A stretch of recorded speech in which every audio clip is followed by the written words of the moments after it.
दोस्तों नमस्कार। पिछले वीडियो में हमने आपको स्टेम वेट इंजेक्शन के बारे में कंप्लीट जानकारी दी थी कि इसका इस्तेमाल कब कब करना चाहिए, कब कब नहीं करना चाहिए। तो वहाँ एक बिंदु आया था इनफर्टिलिटी का, यानी ज्ञाबिन ठहराने में इसका इस्तेमाल बहुत ही शानदार होता है, ये बात वहाँ पर कही गई थी। तो इनफर्टिलिटी में ये कब काम करता है अब वहाँ बताया गया। तो कई भाइयों ने इसको एआई के साथ लगाना शुरू कर दिया। तो एआई के साथ लगाना है या एआई से पहले लगाना है, इसका इस्तेमाल हमें कब करना है, आज के इस वीडियो में कंप्लीट बातें हम करने वाले हैं।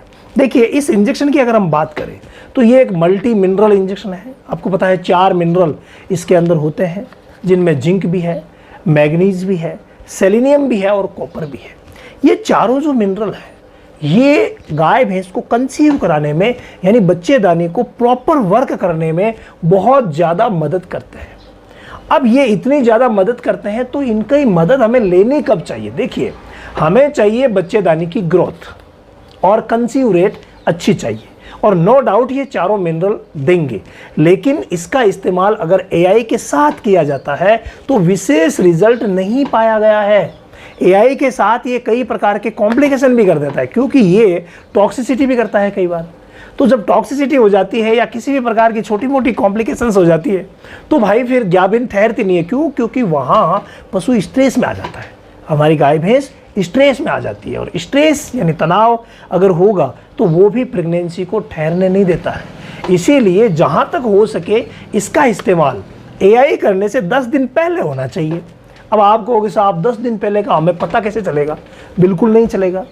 तो आप जिस गाय भैंस की भी सफाई कर रहे हैं या जो भी पशुपालक आपके पास आए कि भाई ये इंजेक्शन हम कब दिलवाएं, क्या करें, तो उनको आप यही बोलिए कि इस इंजेक्शन का इस्तेमाल जो है वो एआई से 10 दिन पहले करना है। यानी कि जब भी वो हीट में आने वाली होगी तब करेंगे, या जब हम उसका इलाज कर रहे हैं, क्योंकि आने वाली का हमें पता नहीं रहेगा। तो जब हम उसका इलाज कर रहे हैं, वो आए पशुपालक भाई कि मेरी भैंस जो है वो ज्ञाबिन नहीं ठहर रही है, तो कुछ उपाय कीजिए। तो आप क्या करते हैं? तो ऐसी कंडीशन में डिवॉर्मिंग करवाई जाती है, मिनरल्स दिए जाते हैं। तो वहीं पर आप ऐसी कोई थेरेपी इस्तेमाल कर सकते हैं। या फिर सबसे बेस्ट रहता है जब किसी भी गाय भैंस का इंट्रायूटेराइन किया जाता है, मतलब सफाई की जाती है, उस समय अगर इसका इस्तेमाल करवा लिया जाता है तो ये बहुत ही बेटर रहता है। क्योंकि मिनरल्स ऐसे हैं जिनकी पूर्ति अगर एक बार हो गई, बच्चेदानी का पावर बढ़ गया, ग्रोथ बढ़ गई, उसका वर्क बढ़ गया, तो भाई वो फिर आगे जाकर के काम करेगा।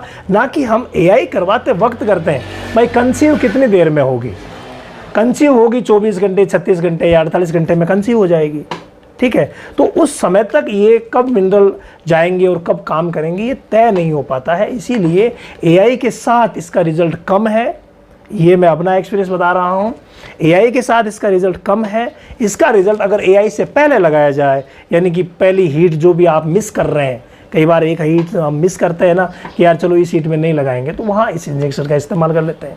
या फिर जब भी सफाई करवाई जाती है उस समय अगर इसका इस्तेमाल कर लिया जाता है, बहुत ही शानदार रहता है। मात्र 3 ml लगाना होता है और चमड़ी में लगाना होता है। सिर्फ और सिर्फ पशु चिकित्सक के द्वारा ही लगवाना है। ऐसा नहीं हो कि मेरा वीडियो देख करके कोई भी लगवाए। तो प्लीज़ आप पशु चिकित्सक की सलाह से लगाइए, क्योंकि ये इंजेक्शन ऐसे हैं जो अगर मिनरल की कमी नहीं है और लग गए तो कई बार टॉक्सिसिटी कर देते हैं। तो सभी बातों का ध्यान रखना है और इसका इस्तेमाल एआई से काफ़ी दिन पहले करवा लेना है। एआई के साथ इसका रिजल्ट कम पाया गया है। तो उम्मीद है आप लोगों को अपना प्रश्न का जवाब मिल गया कि स्टेम वेट का इस्तेमाल हमें ज्ञाबिन ठहराने के लिए कब करना चाहिए।